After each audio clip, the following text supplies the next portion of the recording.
Oi gente, boa noite, tudo bem? Meus queridos, minhas queridas, que Jesus abençoe vocês, tenham uma boa noite, muita felicidade, muita paz, muita prosperidade, que Deus abençoe a todos. Vou contar uma história para vocês, que foi um caos acontecido no sertão do Pernambuco. Começou com uma pega de gado. A pega de gado é o seguinte: solta o boi brabo, solta um bezerro pequeno dentro da caatinga lá. Na região de Mata Grande se chama mata, né? Que é sul, essas coisas, norte. Então é mata. Lá para aquela região do Pernambuco, Paraíba, Ceará, Piauí, Maranhão, Bahia, as matas só para lugar de sul. Aquele semiárido lá é caatinga. Caatinga que é Jurema, Jurema, Alastrado, que chama de Xique-Xique, Favela, Catingueira e etc. Esse mato embaixo, ele é baixo, árvore baixa. Que acolá dá uma braúna, dá umas árvores maiores. Então, aí solta o boi lá dentro daquela caatinga e aquele bezerro vai crescendo sem ver ninguém. E ele fica com 2, 3, 4, 5 anos lá pra dentro daquele mato. Aí todo ano tem a pega de boi. Por exemplo, hoje tem aqui nessa fazenda, amanhã tem em outra fazenda em outro canto, aí vai ter naquelas fazendas que tem aqueles boi. E tinha um vaqueiro muito famoso, o bicho era ligeiro. O cavalo dele, eu vou dizer uma coisa, era bom o cavalo. O cavalo, por nome de Curiço, parecia um raio. O raio, quando dá o estralo aqui, que você olha, tá olhando aqui, você vê o cordão aqui, de repente ele já tá lá, some, né? Então era o cavalo dele.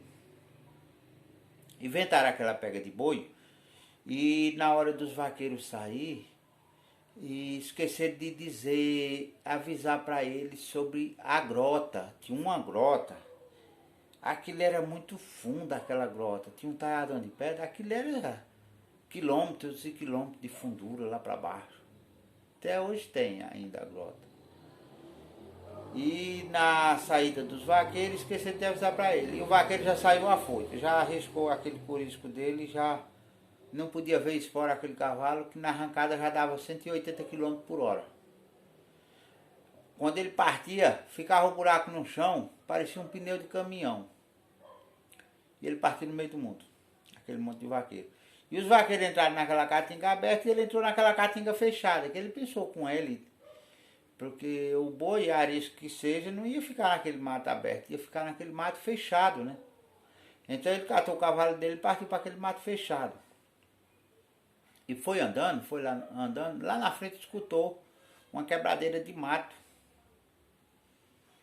Aí tinha um rapaz que tinha acompanhado ele lá de longe só observando ele, né?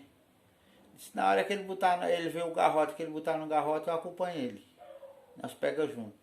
E observando. E naquilo ele deu uma parada e ficou observando, né? Aí saiu aquela quebradeira. Aí ele gritou, peguei o boi. Aí achei o boi. E naquilo ele tocou aquele cavalo. Aí tocou a espora, menina. Aquele cavalo deu uma arrancada tão grande que ficou um buraco no chão. Aquele bolo de barro que aquele cavalo arrancou com o pé de casco dava mais ou menos 1 m² assim, ó. Arrancou aquele bolo de barro, foi uns 300 metros para trás assim. Vulto, aquele bolo de barro bateu nas árvores onde passava aquele bolo de barro, saía quebrando. E o garrote partiu no meio do mundo. E aquele cara disse, o outro companheiro dele disse, eu vou subir aqui por cima e vou cercar na boca da grota lá embaixo, que esse garrote vai descer a grota. Aí no lugar dele descer a grota, ele subiu a serra. Para ir lá no final da grota, para vir lá para cá, que sabia que o garrote ia sair lá. E quando ele saiu ali para a esquerda, o cara seguiu em frente. E naquilo desapareceu o garrote, desapareceu o cavalo, desapareceu o vaqueiro. O cara desceu, não apareceu, não via lá embaixo. E nisso já deu de noite e foi ajuntando os vaqueiros e faltou ele, o vaqueiro, né? Aí o fazendeiro falou, rapaz, cadê fulano? Aí desapareceu, ele arrancou atrás do garrote e desapareceu. O vaqueiro disse, ele nunca foi de fazer isso, ele sempre é dos primeiros que chega. E outro, o garrote que pular na frente dele, ele joga no chão. Ele deve estar com ele lá amarrado, esperando alguém para ajudar. Mas já está de noite, não dá para nós ir procurar não. Amanhã cedo nós reunimos todo mundo e vamos procurar o garrote. Aí reuniram todo mundo. E foram para lá. Aí aquele vaqueirinho que viu de onde ele partiu, mostrou disso, ó, ele saiu daqui. O vaqueiro, aí o fazendeiro falou disso, ele saiu com vontade. Olha o buraco que ficou no chão aqui, aquele buraco, rapaz. Cabia umas 5 latas d'água, onde o cavalo arrancou que voou aquele bolo de barro. Aí procuraram, nada. Deu de noite, nada de achar o vaqueiro. Aí disse, agora vamos entrar para a parte principal, bora chamar o bombeiro, ligar para a polícia para vir para procurar ele. E daqui ele foi ajuntando gente de toda a vizinhança para procurar o vaqueiro. E a polícia militar, o corpo bombeiro, o helicóptero, procuraram, nada. Nem notícia desse vaqueiro, nem notícia de boi, nem notícia de cavalo, sumiu tudo de uma vez. Ficou todo mundo admirado com aquilo, né? Como é que pode sumir essas coisas assim de qualquer jeito? Sem deixar rastro. Aí passou-se, com bem uns 15 dias. Nós estávamos descendo a grota para ir buscar o ubu. Nós levávamos aqueles balaios. O balaio lá para o Maranhão se chama jacá, que é feito de cipó. Aí nós enchia ali umas 2, 3 latas de ibu e jogava dentro daquele balaio e subia a serra. Levava para casa ibu de vez, ibu maduro, que ali fazia muito ubuzada, né, sei lá. Aí nós estamos indo e lá na frente eram umas 10 horas da manhã, aquele monte de gente lá, né. Eu falei, será que acharam o vaqueiro? Eu falei pro pessoal, né, será que acharam o vaqueiro? Vamos lá dar uma olhada. E nós foi. Chegamos lá, aquela multidão de gente, nós ficou olhando aquele movimento, né? Aí o pessoal, rapaz, já tá ficando tarde, bora juntar esse ubu. E vamos cuidar para nós subir a serra, senão a noite fica mais ruim. E os transportes que nós levávamos tinham ficado de cima da serra, porque não dava para descer lá embaixo na grota. Aí nós foi, ajuntamos o ubu e viemos embora. Sabe o que foi que aconteceu lá embaixo? Aquele monte de gente. O cara estava procurando, o corpo bombeiro estava procurando o vaqueiro, escutou um estouro no chão. Buf. Aí naquele estouro ele viu que saiu poeira. Ele foi para lá olhar o que foi, o que tinha acontecido. Chegando lá, sabe o que foi que ele viu? O boi tinha caído no chão, tinha acabado de cair no chão. Caiu o boi, caiu o cavalo e caiu o vaqueiro. Ele caiu de prancha assim, ó. O boi na frente, o cavalo e o vaqueiro em cima do cavalo, sabe? Mas só que não tinha carne mais. O urubu tinha comido no ar.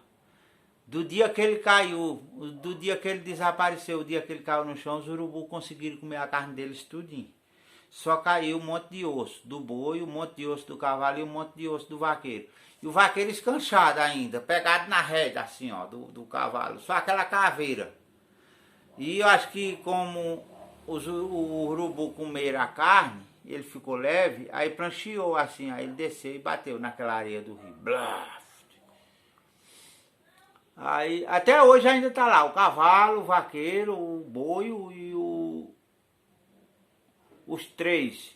O boi na frente assim, caiu, do jeito que ele vinha correndo, que ele soltou-se naquele talhado de pedra. Ele desceu e chegou a certas alturas, o vento dominou ele, que ele ficou maneiro por causa da carne que o urubu já tinha comido, ele prancheou. Aí ele caiu prancheado assim, ó. O cavalo caiu prancheado, o vaqueiro caiu prancheado, tá até o vaqueiro de um lado assim, agarrado na rédea dele. Aí, o que aconteceu? Não deixaram tirar de lá não. O fazendeiro chegou e falou, não, aí ninguém vai mexer não. Vamos fazer o seguinte, vamos fazer uma murada de volta e fazer uma igreja para eles ficarem dentro do jeito que tá aí. Então até hoje tem esse vaqueiro, o cavalo e o boi lá, um monte de osso. Você vê, é interessante, aquilo virou tipo um museu lá dentro da Caatinga. Mas esse vaqueiro até hoje ficou na história, porque o bicho era brabo. Você vê que o vaqueiro era tão brabo que nesses 15 dias ele deve ter morrido de fome, de sede, tudo lá embaixo, porque ele se passar 15 dias de uma queda para cair no chão. E o bicho era tão valente, era tão brabo, que durante a viagem desses 15 dias para cair no chão, ele não largou o cavalo. Ele morreu agarrado com o cavalo, com o boi, com rédea, com tudo. Não soltou nada. Se fosse um cara mole, tinha se jogado de cima do cavalo, o cavalo tinha caído sozinho, mas não. Ele era tão guerreiro, tão brabo, que ele não largou o cavalo, nem largou o boi. Até o cavalo, depois de morto, conseguiu seguir o boi até o final da viagem. O cavalo dele era muito bom. Deve ter sido o espírito do cavalo, porque um cavalo desse daí até hoje está na história. Até depois de morto, conseguiu trazer o boi para o chão. O vaqueiro e o cavalo foi muito guerreiro. Os dois guerreiros do Cabrunco. Até hoje tem a história deles. Tem até o cordel deles. Valeu, minha gente. Isso daí foi um caso acontecido no sertão do Pernambuco, numa grota que tem lá. Entendeu? Se vocês gostaram, deixa o like. Se assina, ativa o sininho para as notificações dos vídeos. Compartilha. E aquele abraço para vocês. Uma boa noite, um bom final de semana. Que Deus abençoe a todos. Essa foi mais uma aventura do vaqueiro, coitado. Saiu para ir pegar o boi e terminou morrendo. E tá lá até hoje. Valeu. A história do vaqueiro nas aventuras do Sheba. Boa noite, bom final de semana e que Deus abençoe a todos. Fui. Boa noite.